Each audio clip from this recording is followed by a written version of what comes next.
may kanya-kanyang pangarap. Madalas ang mga magulang nila ang unang nakakaalam nito at sila din ang sumasama upang suportahan ang kanilang mga anak sa lahat ng laban sa kanilang buhay. Sa makasaysayang lungsod ng Calamba, Laguna ay may isang pamilya na naninirahan sa ilalim ng tulay na buong loob sinuportahan ang munting pangarap ng batang may magiliw na tinig. Hi mga Lagunense! Andito tayo sa Calamba City dahil sa kababayan nating sikat na dahil siya ang first Idol Kids Philippines Grand Winner. Alexa! Alexa!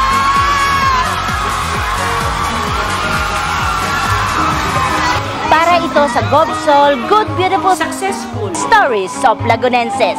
At today, kilalanin natin ang batang may boses na umabot na sa buong Pilipinas. Tara na! Kamustahin natin siya.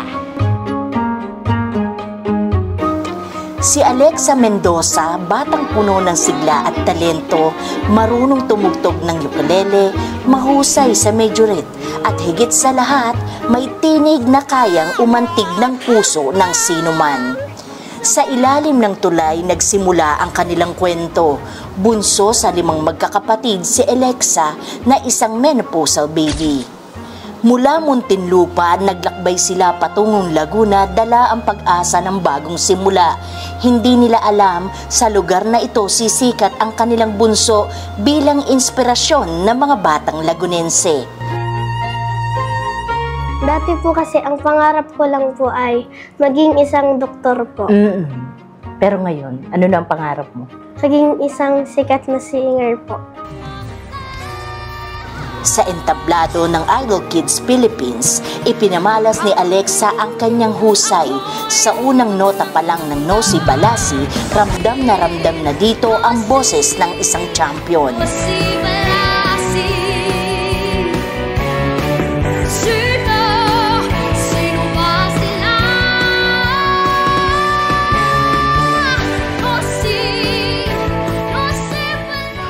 Kami sa iyo, Alexa. Isa si Governor Sol Aragones sa mga unang humanga kay Alexa.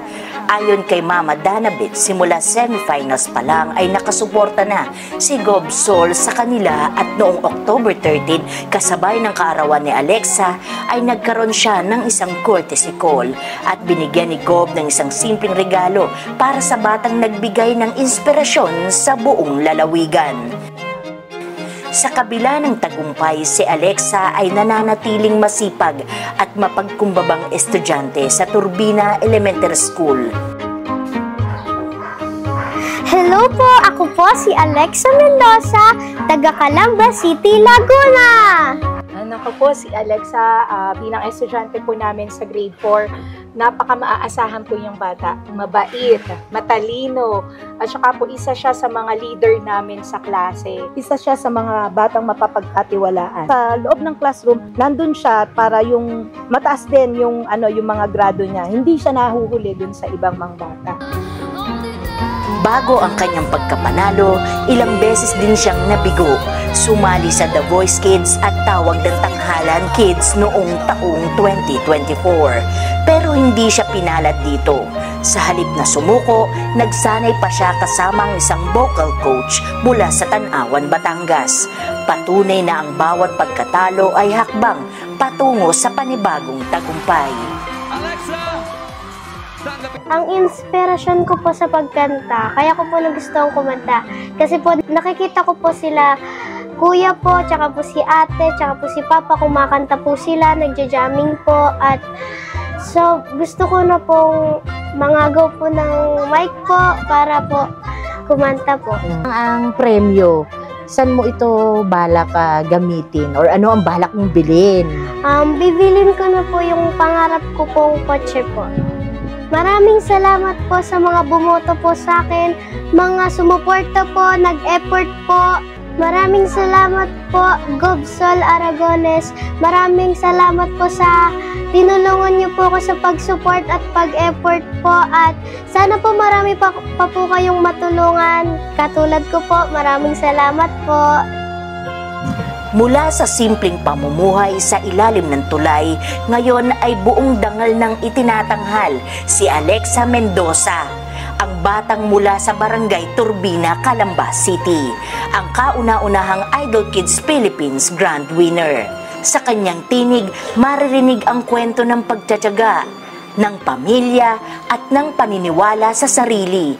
Isang paalala sa lahat ng batang nangangarap na kahit saan ka magsimula, basta't may pusong lumalaban at pananalig sa Diyos, mararating mo rin ang tugatog ng tagumpay. Idol Kids Philippines Grand Winner, Alexa! Ang kwento ni Alexa Mendoza ay magsilbing inspirasyon sa lahat ng mga batang Lagunense na huwag maging hadlang ang hirap ng buhay, magsipaglabang at laging isama ang Diyos para maabot ang mga pangarap. Ako mismo, si Jonah Corosa ng Provincial Information Office, hatid namin ang matatagumpay na kwento ng GovSol, Good, Beautiful, Successful Stories of Lagunenses. Patuloy na mag-follow at mag-subscribe sa aming mga official page. Sa bawat hakbang, sa bawat kanta, papalapit ako sa aking tala.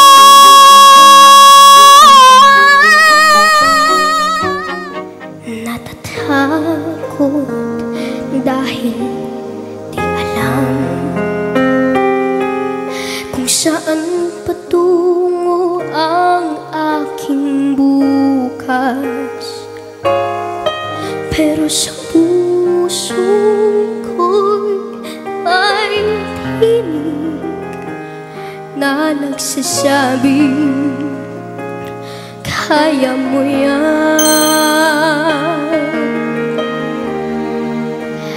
Aking